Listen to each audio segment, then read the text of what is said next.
Well, what's going on? What's going on, ladies and gentlemen? Happy Saturday, wherever you are. I hope you're well and you're healthy. Got a nice little exciting, fun, entertaining IG Live lined up for all of you. My guest today is a young gentleman that I've known for quite a few years. His name is Darien Saiidifar. I met him first, I think 2017, 2018. My entertainment company, we were looking for interns, and he came on to be an intern. And then I found out that he's a musician and he loves to play the drums and guitar and singing.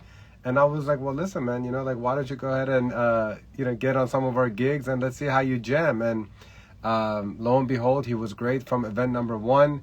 And for a few years, he was part of our entertainment crew. And then he took his talents to the West Coast. So he went to California to pursue his career, which I support. That's definitely a much better place for him to be for the type of work that he was aspiring to pursue. And I wanted him to be on this episode for a couple reasons. First of all, he's just a really, really kind-hearted, hardworking, passionate individual. Second of all, he's a talented entertainer, and so he's going to be doing a very special performance, which I have no doubt you all will love, and you'll become a fan of him as a person and a musician. And but also, one thing that I don't think that we really talk too much about is experiences that our fellow Iranians have when they are, for example, half Iranian, with, in this situation, Darien's father is Iranian, and half American, with his mother being American. And so I feel like it's important to have these conversations and just kind of get a little bit of perspective on what it was like for Darien, for example, growing up in the DMV area, being half and half, and just kind of seeing how the experiences of both of those nationalities shaped his upbringing and shaped his viewpoint about being Iranian, about being American, and all that good stuff. So I look forward to bringing him on in just a couple minutes. For any of Darien's friends who are tuning in, my name is Iman Hushman. It's a pleasure to have you here. The Awesome People podcast is basically my little opportunity to interview some awesome Iranians that are doing some awesome things in all facets of life. So feel free to click the link in the bio to see all the podcast episodes I've done, all the IG lives I've done, and hopefully you'll stick around and be a part of our community. A couple of things. Next Saturday, September 16th, marks a very, very, very important day for Iranians.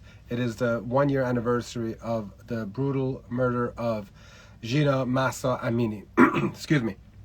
I'm sure that all of you all know about this, and I can only humbly encourage all Iranians and anybody that's fighting for human rights, for women's rights, for equality, to stand up with the people of Iran, be their voice. And no matter what city you're in, there's probably a group of Iranians that are getting together to, I don't want to say celebrate, but, be in solidarity with Iranians, and also honoring the young lady, Jina Mahsa Amini, that sparked this entire revolution that started last September inside of Iran. So please look for places nearby that are having vigils or protests or events.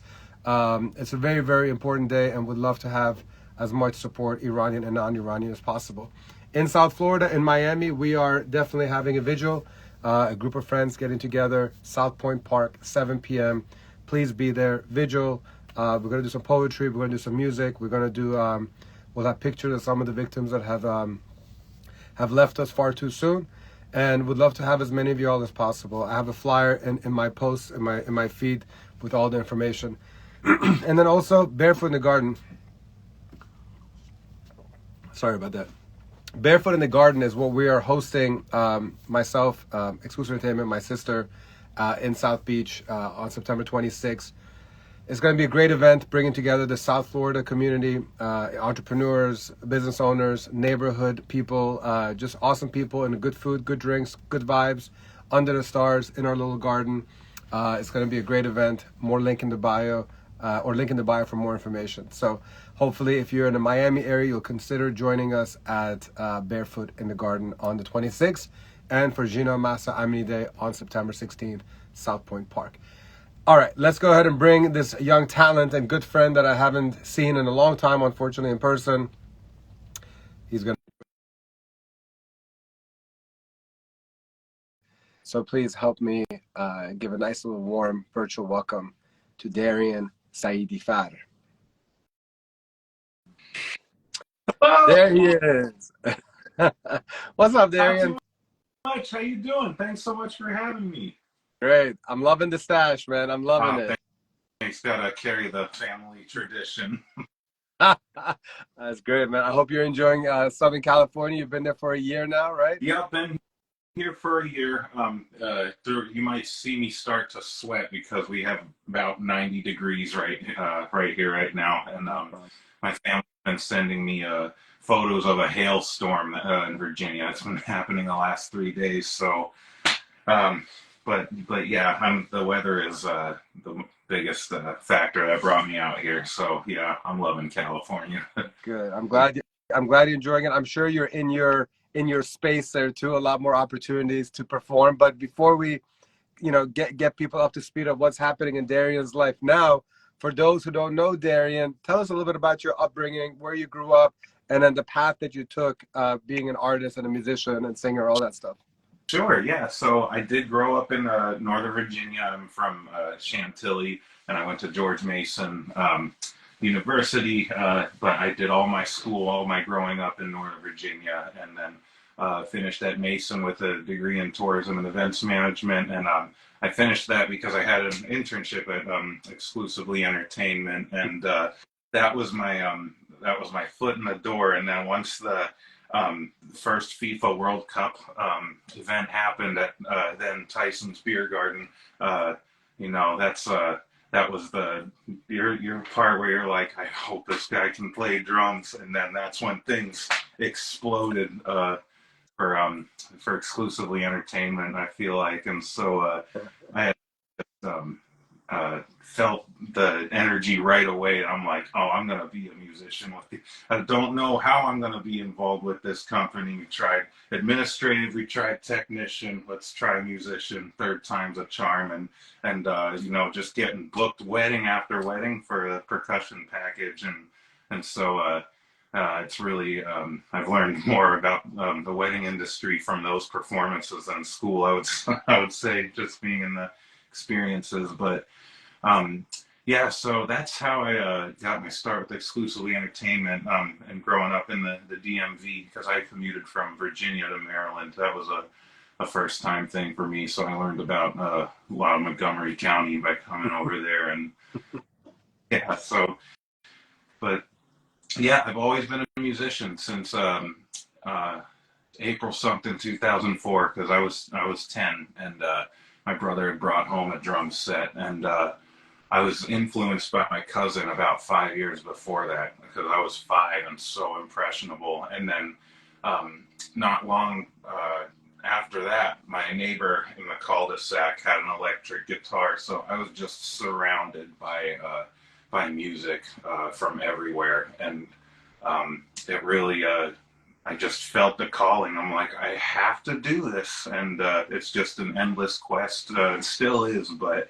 that was the most vulnerable, the most impressionable time for me, as far as like why I do this, and why I continue it, and why I moved all the way across the opposite side of the country to continue it. So just on a But constant.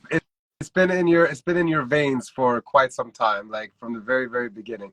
Tell me about a little bit. One thing that I definitely want to touch on in this conversation is, you have a unique upbringing where you have two completely different cultures as your background. Your father being Iranian, your mother being American. When first of all, tell us about how it was being born and raised in DC as half Iranian, half American. Tell us, like, maybe the good, any like bad experiences you had. Just kind of be as raw as you can be. Yeah, it was definitely a unique experience. I've seen other fellow mixes as well, but I think every family is just very unique. But especially here, I had one side of the family up in Pennsylvania and the other side in Iran, so it's two very different cultures. And but I took it as an opportunity as I got older to kind of. I've been given this gift of seeing two cultures firsthand, so I can kind of help in education and kind of help. I don't know, because sometimes there may be misconceptions, whatever the news says, wherever, and I think that's one thing that I always think about is just like educating one side and vice versa, like about either culture. And I just enjoy being in the mix. Like I enjoy Iranian music just as much as I enjoy bluegrass banjo picking. It's a weird mix, but um, yeah, I just embrace. I guess a good summary is I've embraced the uniqueness. I've um, instead of trying to blend in, I'm like, okay, this is a different blend. I have it's a little bit of a culture shock. How can I take it, use it to my advantage? So, and I really try to, like, because it's like the Iranians coming to work. My dad's a big inspiration, like coming to America and all. Like that's kind of helped me move to California. I'm like, he can do that. I can move across. I'll be in the same country, and there's FaceTime. There's this live stream, So um, yeah, I just ran out of excuses, I Did guess. And did Iranian music have any kind of influence on you? yeah, my dad had a cassettes. He had a '98 Chevy Lumina that I was in the back seat, and he had these cassettes with handwritten Farsi on it. I guess it was pre-recorded somewhere.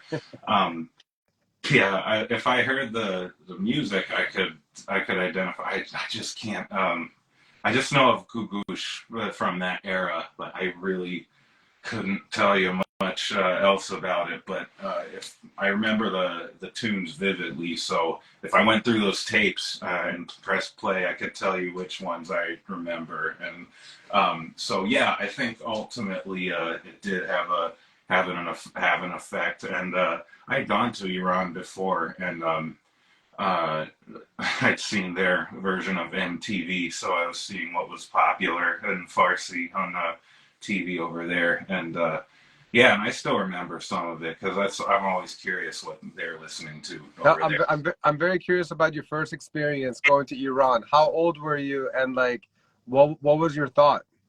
I was two, I believe, but the second time I went, I was five, and I I was trying to. It was hard because like there was a big time language barrier. I mean, they all know English. Most of them know are pretty fluent, but uh, yeah, I a lot of the food that I remember is I'm like, oh, that's why Dad cooks it that way. Or that's where it comes from. Like just people carrying just giant bags of fruit. I'm like, oh my God, Dad loaded up on on apples and oranges. But that's one thing I remember. All the fruit stands, all the Bari stands, the Labu stands. That was just very different to me. I loved all the street, like the stuff on the street for sale, like in the streets of Tehran, and uh, yeah, Have the you diesel. been back since? Yeah, I've been back a few times. I haven't been back since about college, so I pray that that it'll be safe to go back, and that non-Iranians get to go see it for themselves as well. That's my like one wish in life, and so I really hope to go back. I think it's been about four times I've been That's or so. I'm actually surprised. It seems like your dad. It was very important for him to have you see his homeland, or either that, or you really wanted to kind of press him on it. But I'm surprised that you've gone that many times. I've only gone once in my entire life, so I would have figured. Oh, I, yeah. yeah. For my that's where my whole family is. Some have emigrated elsewhere, but yeah, it's been. I wish I could see them in person, but occasionally I get recent pictures, and they look great, and but I do miss them very much. Even if Farsi kami baladam. Well, that's good, man. At least it seems like you have a lot of love for Iran, love for the family. I'm not surprised about that. So going back to music now, so you had maybe a little bit of inspiration from Gugush or whatever your dad used to play in the car. I know what your passion and love is as far as American music. Why don't you tell people like what type of music specifically just has you excited and wanting to perform on Yeah. stage? Yeah, so the band that first ever influenced me was this band called 311. They hit it big in '95, and but I think their album that came out in '99. So I would have been 5 and my brother 12. So that's the album that really hit me. There was a explosion of music going on, but for some reason 311 just hit me, and I'm like, I gotta do this. I gotta try and replicate this. And then I was fortunate enough to be able to see them when I had just turned 8. So uh, I went to a concert at a really young age, and I was sitting all the way in the back because my mom was like, "You're not going in that mosh pit." And so I think that was the concert. I was like, "Oh my gosh, I got to do this!" And so that just that kept building up. Like, I got to figure out how I can replicate this or do it my own way, and it's just evolved over time. So yeah, I would say 311. Or that's of course the no-brainer. But then I've been all over the place. Like, I like Metallica, System of a Down, but I also like John Mayer. I like Jack Johnson. I love a lot of. I got into the hip hop game very late. Tribe Called Quest really got me into hip hop full time. I would say I was always in the Biggie and Tupac, but I heard this the Low End Theory, and some some Beastie Boys, the License to Ill. Yeah. I went on a little. You were. I'm sorry to say this, man. You were raised in the wrong decade, man. Everything you're saying, it's like, man, you should have been born in the '80s. Yeah, well, that point actually is hard to kind of blend with other people, and when we were kids my age, because I was I think I was an angry kid, or I needed angry music because I was also inspired by the heavy guitar, but I just I was never in no pun intended, never in sync with what other kids were listening to. Yeah, but the good thing about it is the fact that the bands that you have in mind right now they're kind of doing like their reunion tours and stuff like that. So you get to see some of these people performing here and there. That's great. Yeah, sure. I've seen some of them close by because I like to go to the Sunset Strip sometimes, and so I'm sure I've been in the presence of someone close, but I have seen a few famous people. So that's one thing I learned. They're just people. They're just humans. I'm freaking. Well, listen, we've been talking about music. I want to take a moment for you to go ahead and play, at least one song right now, and then we'll kind of come back to chit-chatting. But let the people enjoy the talents of Darien Saiidifar. Thank you so much. Yes, and let's see. Maybe make sure it's a good. What are you going to perform with that sexy guitar? Here, let me turn this down so you can hear my voice too. I'm thinking of a cover for this one, song that I know you like, that I practiced for. All right, let's go. Oh yeah. So, oh shit! Red Hot Chili Peppers, baby.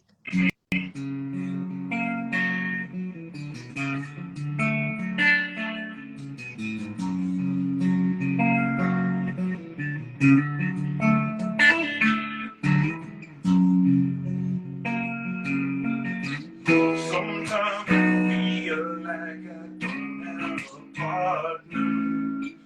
Sometimes I feel like my only friend is the city I live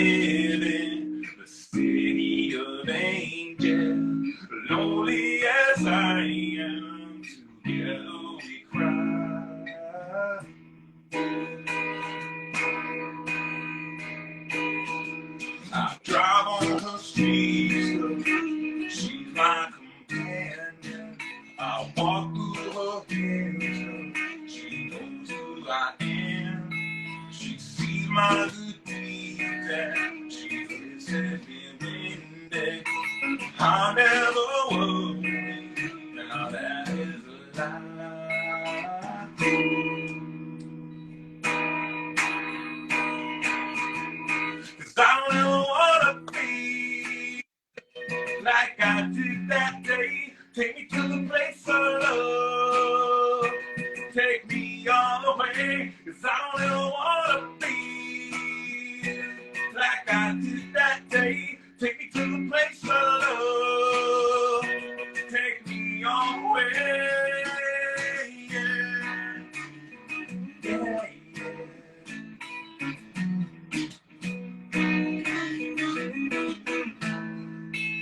It's hard to believe that there's nobody out there. Hard to believe that I'm all alone. At least I have her love. The city she loves me. Lonely as I am, together we cry.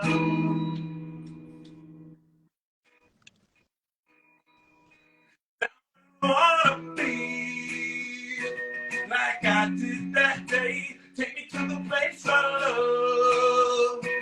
Take me all the way, 'cause I don't ever wanna be like I did that day. Take me to the place of love.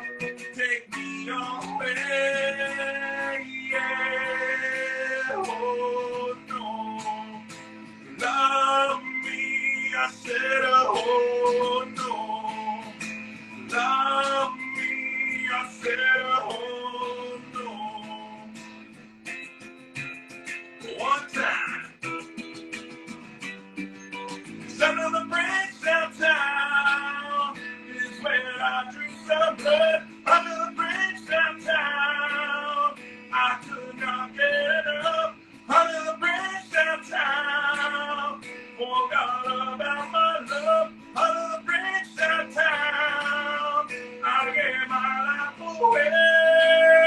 Yeah. Oh no, love me, I said, oh no. Love me, I said, oh no. I said.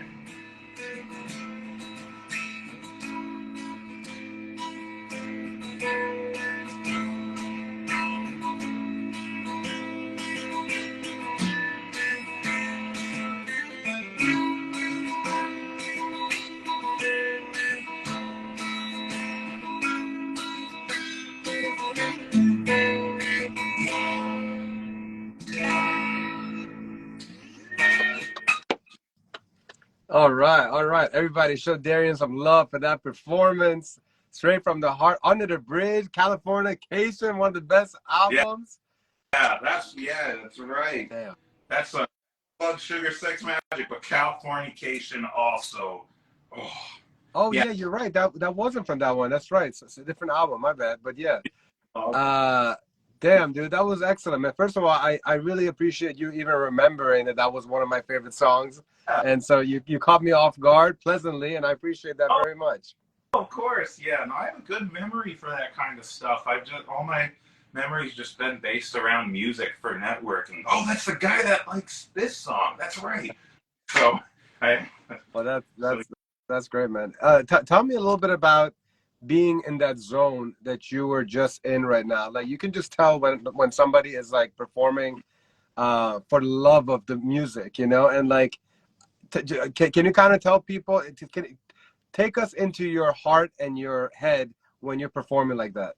Oh, it's I am in like you know, I don't even know where to start. It's a magic that just it absolutely does take over, because I'm not I know I'm talking here, but I've just acknowledged that possibly like confident speaking isn't my strong suit. So knowing that, I put that into the music, and so like possibly this is the way I express myself best. And so I just kept on that, and eventually I became more confident because of that.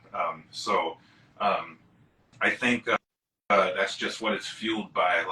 Like all your problems are temporary. You just have to go with the music, and it so feels like it's fighting off the negative energy when I'm in that zone. It's kind of combating anything negative and shrinking problems and adversity, kind of remembering why I'm here and why I'm still here and why I love to do what I do and why I moved to do what I do. So, yeah, it's definitely, I try to connect with the crowd, but I've gotten feedback that, like, you got to open your eyes, but perhaps I'm just too inside an inner zone. But no, Darien, man, you just said something so freaking profound, man. Like, I don't know if you even realize it, but you know, like in many ways, you basically said how, like, you know, that there's like this like lack of confidence that you have when you're not performing, and like it's like even admitting that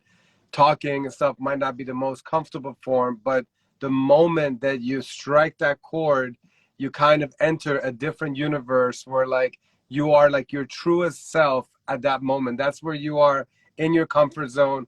That's where you feel the strongest mind, body, and soul, huh?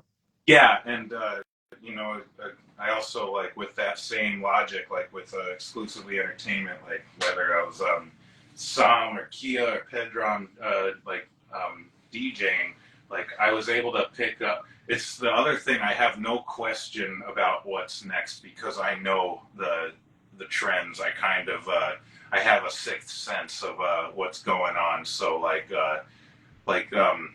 I also like kind of view life as a band, like a rock band analogy, because each person has a very vital part. And when, you know, when people do their part right and people practice, like there's no problem, and it's a flowing energy that just keeps getting better each time. And I've just used that kind of things like that to really help keep me calm and just realizing that life is for me, I view it as a band or as a music group, because everybody has a part, and everybody has to keep practicing, and everyone's gonna suck at least once sometimes. We'll all day about that, but that's my framework of all the time. How much would you say music and performing has improved your confidence in like in the speaking parts of it? Like in general, like would you say that because of music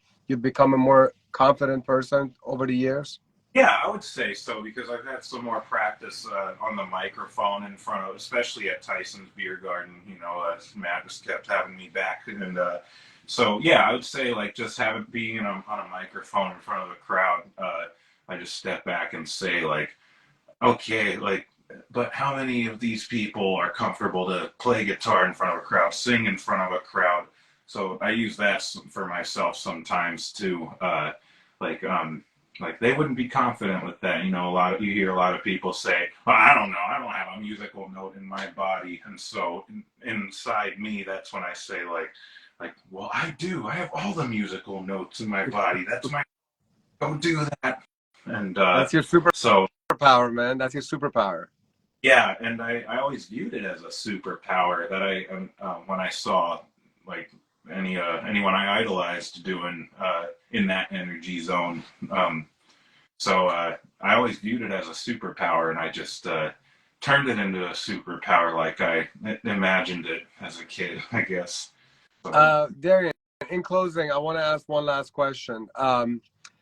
Imagine that you kind of come across somebody that is similar to how you were 10 years ago, and wanting to go into this industry and, you know, growing in it. Everybody knows that it's a very, very challenging industry. You know, there's a lot of people for that spots. Now that you're looking back at the last 10 years, for example, what advice would you have for somebody who's a teenager who like just knows that this is what they're destined to be doing? Any suggestions?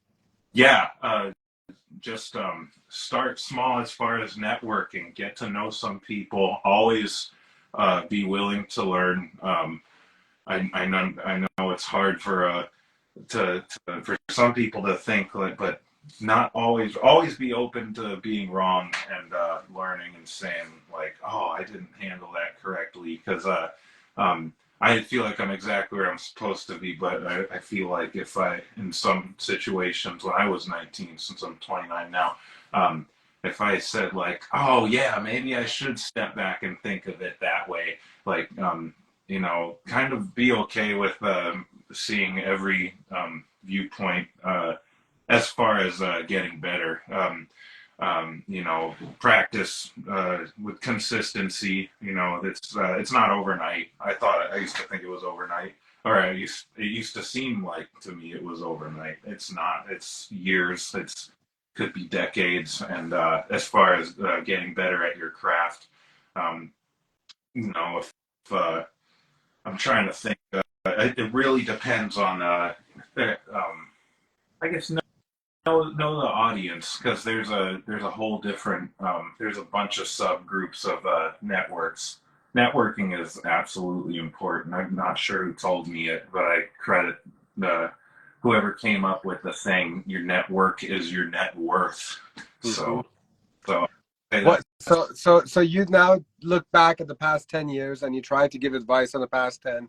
What would you like to see yourself doing in 10 years from the career perspective? What is your goal? What type of venues? What type of give me the dream that you have. Share it. Right at this moment, I'd love to just live comfortably being on tour. Like the image that comes in my mind. I saw Beck. Oh, Beck. Of course. Yeah. There he had a little backing band. Nobody knows the names of those people, like session musicians. I wouldn't mind doing something like that. That's what is coming to mind right now. I know anything is subject to change, but just waking up in a new city on an RV and just playing to thousands of strangers that are because I want to help them forget about their stresses of what's happening in their cubicles, and I want to be the one to make people forget about life for a few hours. So I would say touring musician is my dream. Go a little deeper with what you just said. Oh yeah, so like yeah, cubicles. I meant like their jobs in general. Like if people have a sedentary job, like I couldn't, didn't quite work for me because I got to keep moving. But I think it's hard for people to. I didn't prepare this. I'm just doing this right on the fly. Well, yeah, I think. But the part that I appreciated was the fact that like you want to bring joy to people, and like you understand there's a lot of people that, just going through a lot of stuff, and that you're able through your music and your talents lift people up, and that's like one of your motivations, which 9 out of 10 musicians, when you ask them, that's not exactly the top 3 things that come to mind. They think about their dreams, they think about what makes them happy. Like the fact that you are right now thinking about that you want to bring people happiness and remove some stress from them, that just shows what a super kind person you are. And that's a Darien Saiidifar that I know, and that's why I wanted you on Awesome People, because I really think that you are truly an awesome people. You're an awesome talent, and whatever you have envisioned, my man, keep on going, because you're going to get there. And I can't wait to see you on tour, perhaps performing in Miami soon, or in DC again, We'll be in both. I was actually in March. I was in Miami because I played that 311 cruise with this little party band I'm in. It's more not a party band, but like we're called the Unity All Stars, and we play those those pre-parties, and we took off from the port of Miami. Wow! And you didn't even call me, so screw you. Yeah. I was there for 2 hours. No, I'm kidding. But it's so funny how you said it was called the Unity what? All Stars? Oh yes. Remember the Unity live stream in May of 2020, in the middle of the pandemic, ladies and gentlemen. All of the exclusive entertainers from different cities, we all came together and we did a 6-hour live stream, and Darien, performed at that one. What a wild time it was, man. It was crazy. I remember your hair was looking like mine was now because you did that I'm Harry something. Yes, that's right. Yeah. There was a little bit of a comedy sketch going on to promote that thing. Well, very cool, man. Well, listen, man, I really appreciate this opportunity to kind of hear more about your story, and I hope that that you continue to make all your dreams come true, man. I'm always rooting for you. And next time you're in Miami, even if it's 2 hours, you got to hit me up, especially if you're performing. Absolutely. No, I certainly will. I certainly will keep that in mind. All right, my man. So that said, that's my boy. There's Mama Saiidifar. Good afternoon. You raised an amazing son. It's been a pleasure to know him. And you're always a part of the EE family, Darien. We're going to find more stages for you to perform on. Big things are coming. Yeah. Plenty in California, for sure. All right. Much love, man. Take care. Have a good night. Ciao. I'll take care. All right. So, ladies and gentlemen, that was the one and only Darien Saiidifar. I hope you enjoyed his performance, performing Under the Bridge, Red Hot Chili Peppers. I can't believe that he actually remembered that was one of my favorite songs. Yeah, so that was it, ladies and gentlemen. That's another episode in the books. I always encourage you all to make any recommendations of an awesome Iranian that you think is doing something amazing. I'd like to uncover those hidden jewels and make sure that we give them the spotlight that they deserve. There's a lot of great people doing great things, and we want to make sure that a lot of good news is coming out about Iranians doing amazing things around the world. So if you ever have a suggestion for a great guest for awesome people, please either message me, drop a comment, do whatever you got to do. You can email info@letsuniteandconquer.com. Speaking of which, please go to the YouTube channel, Unite and Conquer, link in bio. Subscribe to our Unite and Conquer YouTube channel. Really appreciate it. We really are trying to continue to grow this community by providing as much value, entertainment, motivation, inspiration, and whatever else that we can do to strengthen our community and make us a community that we can all be proud of. So friendly reminder, September 16th is Gina Masa Amide, the 1-year anniversary of the killing of this incredible woman that we've lost too soon. If you're in South Florida, come join us at South Point Park at 7 p.m. We're going to be having a candlelight vigil, a lot of little special programming. We'd love to have you there. And also September 26th, Barefoot in the Garden. If you're in South Florida, please join us for this very unique event at Platform. Link in bio for that information as well. Much love to you all. Have a good night. Ciao. Bomide Azadi.